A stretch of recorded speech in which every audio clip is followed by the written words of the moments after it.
ভারতের দেশপ্রেম কি তবে শুধু হুমকি আর বড় বড় কথাতেই সীমাবদ্ধ?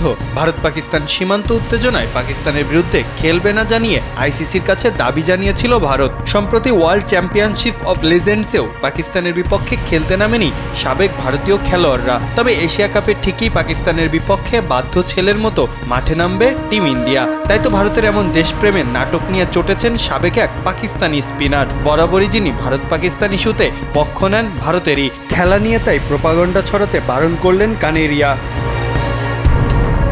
আসন্ন এশিয়া কাপে একই গ্রুপে পড়েছে ভারত ও পাকিস্তান। সেপ্টেম্বরের 8 তারিখ থেকে শুরু হওয়া এশিয়া কাপে ভারত পাকিস্তান মুখোমুখি হতে পারে মোট 3 বার। গ্রুপ পর্বের ম্যাচে 14 সেপ্টেম্বর ভারত পাকিস্তান মহারণে নামবে বাবর, সূর্যকুমার যাদবরা। তাহলে কেন এত হুমকি দিল ভারত? কেনই বা বয়কট করল লিজেন্ডস চ্যাম্পিয়নশিপের ম্যাচটা? এতেই মেজাজ হারান কানেরিয়া। বিস্ফোরক মন্তব্য করে বসেন ভারতকে নিয়ে।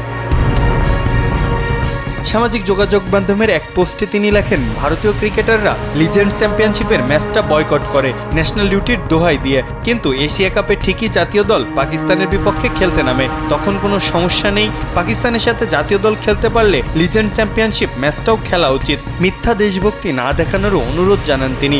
আরও বলেন, খেলাটাকে খেলা হিসাবেই থাকতে দিন, এটাকে প্রোপাগান্ডা ছড়াতে কাজে লাগাবেন না। উল্লেখ্য, পাকিস্তান ও ভারতের সাবেক খেলোয়াড়দের খেলার কথা ছিল চলমান ওয়ার্ল্ড চ্যাম্পিয়নশিপ অব লিজেন্ড টুর্নামেন্টটিতে। সেখানে শেখর ধাওয়ান, হরভজন সিংদের আপত্তি থাকায় সেই ম্যাচটি আর মাঠে গড়ায়নি।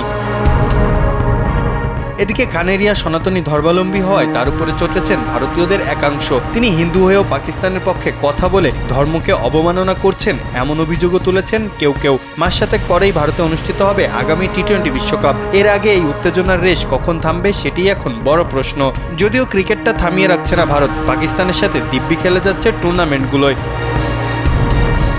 মাহফুজ আহমেদ, কালবেলা।